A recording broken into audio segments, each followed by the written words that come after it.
Next up, we are going to hear from Brian Kibler, who is an Effingham State's attorney. He's pro-life, pro-family, pro-gun.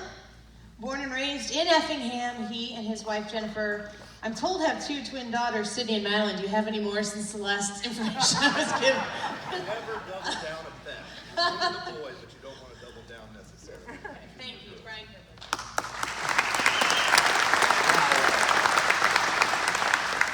It's unbelievable how many people have showed up here today.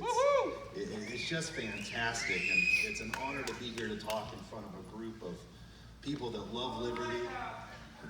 It's great to be in front of a group of people that love liberty and believe in protecting children, and it's just an honor to be speaking here before you guys all today. As Jamie said, I'm the Effingham County State's Attorney, and me and my buddy Dave Campbell were the ones that kind of started a little bit of a controversy last April, like he brought up. He brought me this Iroquois County resolution, and for people who don't know, county boards often pass resolutions and other, just things in support or against different things going on in the community. And he brought me this Iroquois County resolution, and he goes, "Can you make it a little more provocative?" And so I thought, well, they're creating sanctuary counties for illegals up in Chicago. Why don't we just steal their words and make Effingham County a sanctuary county for firearms? Yes. He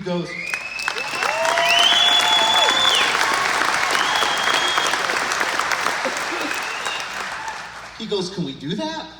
And I'm like, "Why not?" And so the next thing you know, we're on Fox and Friends, and half the counties in Illinois are doing the same thing. So it's been quite a remarkable 11 months for Dave and I. But I'm here today primarily to talk about some of the different proposals now pending in the General Assembly that are really going to impact gun owner rights. In particular, Senate Bill 107, commonly referred to as the assault weapons ban. All of you, I think, have read it, have seen the different things that have gone out on Facebook. And you'd be glad to know that pretty much every state's attorney, and I'm not trying to speak for all the state's attorneys in downstate Illinois, but we have all talked amongst ourselves about what to do. Because if this crap comes out of Springfield and gets passed, we're the ones that are going to be the front line in determining how to go about dealing with this.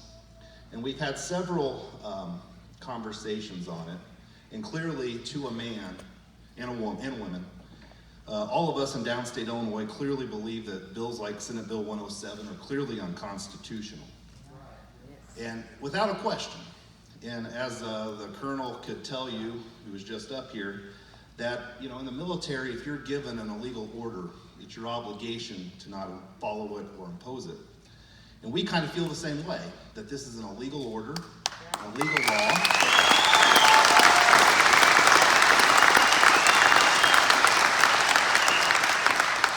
And we're not going to impose illegal rules that violate your constitutional rights. And further, there was also discussion. Let's just play hypothetical. I'm a lawyer, and that's what lawyers do. Hypothetically, even if these Senate Bill 107 in its current form was legal, it is so asinine that this bill is being proposed and even being considered for a couple reasons. A lot of people don't know, but in the state of Illinois, the policy that was started under the previous administration and going on with the Pritzker administration is we're trying to reduce DOC population by 25%. So we have more criminals out on the street. That's right. And then on top of that, these same guys that are letting everyone out of prison are the same ones trying to get in the way of the current administration securing the southern border. And what a lot of people don't understand is just how much meth is in our community. The biggest issue we have going on in southern Illinois is the rise in methamphetamine-related crime and the consequences that result from it. And this meth is coming from our southern border. So these same guys that are letting more prisoners out, that are allowing more methamphetamine out on the street, what is their answer? They want to turn each and every one of you law-abiding, God-fearing people into the felons. They want to treat you guys as the bad guys. At the same time, they're letting all this other garbage happen. And so, even if this Senate Bill 107 was constitutional, at least in our county, my policy is going to be, I'm going to use my prosecutorial discretion and focus on these bad guys that are selling methamphetamine, engaging in violent crimes that are the result of methamphetamine use. I'm not going to deal with the law-abiding citizens that are just trying to protect their families. Yes.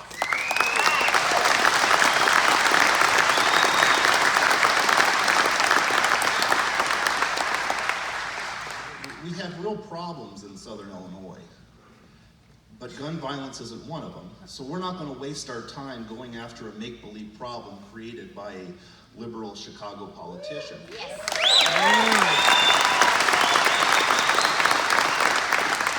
Now, like I said, there have been numerous discussions, and we don't want to, as the representatives could tell you, every General Assembly, every left-wing Chicago representative throws out an anti-gun bill. Happens all the time. So we don't want to go out necessarily going after and attacking every particular bill. And what this Senate Bill 107 that's really got a lot of people fired up is what's called a press release bill. The legislator will put it out there for the simple fact of getting a pat on the back from their fellow would-be tyrannical buddies and get their name out there. But it also serves a second purpose, and we got to be careful about what's going on. It's kind of like the concept of the Overton window. What they're kind of doing is, all right, this bill would essentially take away the vast majority of the tactical rifles that every single one of you would probably prefer to use when protecting your family and property. So what my fear is they're going to come in this way. All right, a bill that's going to pretty much take away the vast majority of your rifles. And next year they'll tone it down a little bit and say, hey, aren't we good at compromising? We're only going to take a quarter of your rifles. So we got to be careful with how they're going to attack that.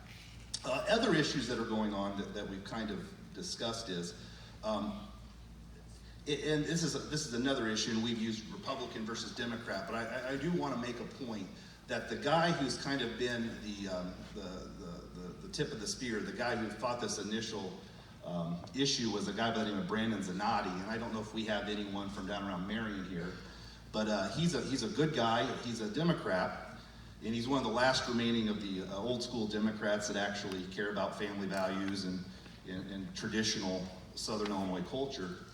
But I'm bringing that out because he was the first one to come out and say Senate Bill 107 is clearly unconstitutional, and I'm not going to follow it. Well, he got destroyed by his fellow Democrats up in Chicago. Now, what the Chicago Democrats don't realize is the best way to get reelected down here is to have them all hate you. So, Brandon, great guy. He's looking good for reelection.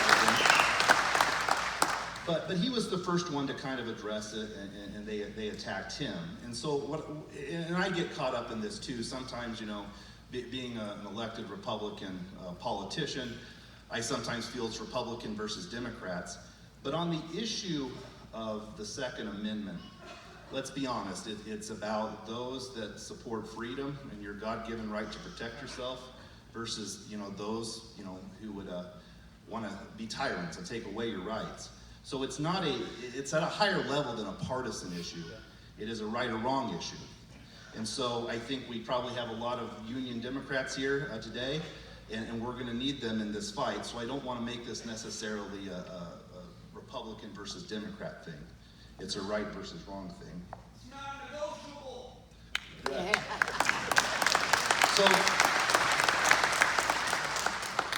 So like I said, the state's attorneys are trying to get our heads around it, trying to figure out what we're going to do or how we're going to handle this. But the current kind of strategy is right now, instead of really going out vocal too much about it, we're kind of keeping our powder dry for this reason. We're trying to be practical in how we go about this. As you all know, the current governor, the current administration, he's kind of trying to seek this progressive economic utopia. And he's passing bill after bill that we don't like, obviously. We got the minimum wage that went through. He's working on the graduated income tax, which essentially will be a tax increase. He's working on decriminalizing cannabis to help pay for some of his pet projects. We're going to have legalized sports gambling. So he's focused on these economic issues, and what we've been told is the fight on the Second Amendment's not occurring right now. The ballgame might be next year. Essentially, because of you guys, and because you guys are such, passionate people and work so hard to protect your rights, the governor knows that if he gets kind of in this fight over guns right now in the Second Amendment, he's going to lose the momentum on this economic, this progressive economic agenda. So we've been told the real battle probably will be next year. This will probably be an issue that'll be brought up during the Q&A with the representatives. But essentially, we know the fight's coming, and I think you all got to realize the fight's coming. Now, politics, everything can change. The facts could change, and we'll have this fight next week in Springfield. But the odds are it's looking like it's going to be next year. But make no mistake, the Pritzker administration is going to make a play on your Second Amendment rights. And the unfortunate thing is, our foe, Governor Pritzker, is actually a very good master. He's demonstrated that he can pull the mechanisms of government far better than the previous 4 governors were able to do. I mean, just the fact that he was able to get this $15 minimum wage through within a month of taking office shows that this guy knows what he's doing in terms of getting what he wants. So we're going to have a tough fight ahead of us. So what do? I think what we need to do, guys, is to keep doing what we're doing, find ways to kind of make your voices be heard, and provocative measures such as the gun sanctuary. People don't know this, but Dave and I also had some other ideas that we kind of got talked out of bringing. For instance, in this liberal state, we like to taxpayer-funded abortions, taxpayer-funded this. Everything is given for free.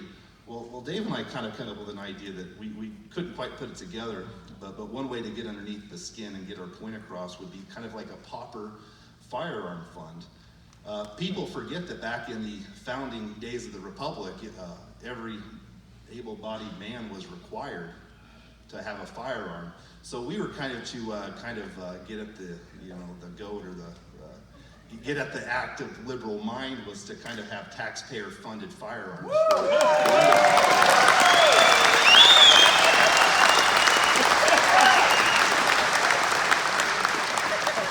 But it's little ideas like that Dave and I are coming up with to kind of, get our point across. And I know it's working. What Dave, I think, is most proud of what's happened the last year is so all these counties in Southern Illinois, fire off these these gun sanctuary county resolutions. Well, it so ticked the General Assembly off that a lot of people don't know that they actually have a House resolution pending condemning all of us counties that actually stood up for ourselves. So we know it's working. We know it's getting under their skin, and we know they're listening.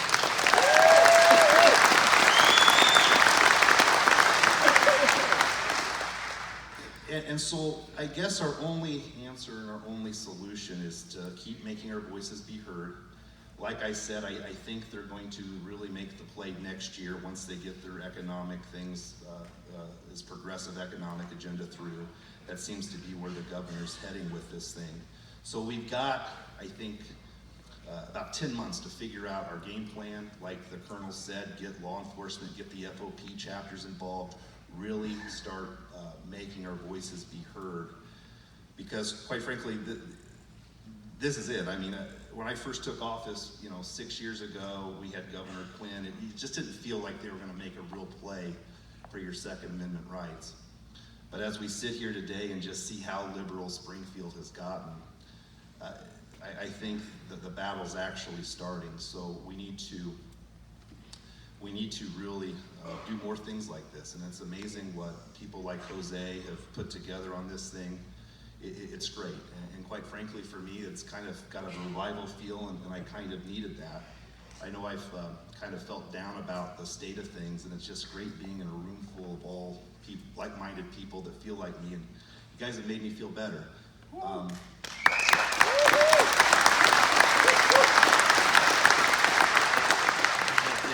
where I'm coming from is 2 weeks ago, when you have half the United States Senate can't even agree that a child that somehow makes it through the birth canal is actually a person. When half of our elected leaders cannot agree that the child that somehow is breathing the same air we do with its little lungs cannot be treated like a person, I think we're beyond the point of compromising.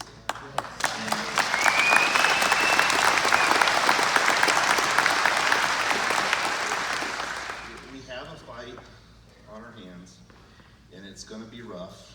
There'll be up days and down days, but we need to do more things like this. This has been kind of a revival for my soul, and I want to thank each and every one of you guys for coming here to Effingham this afternoon.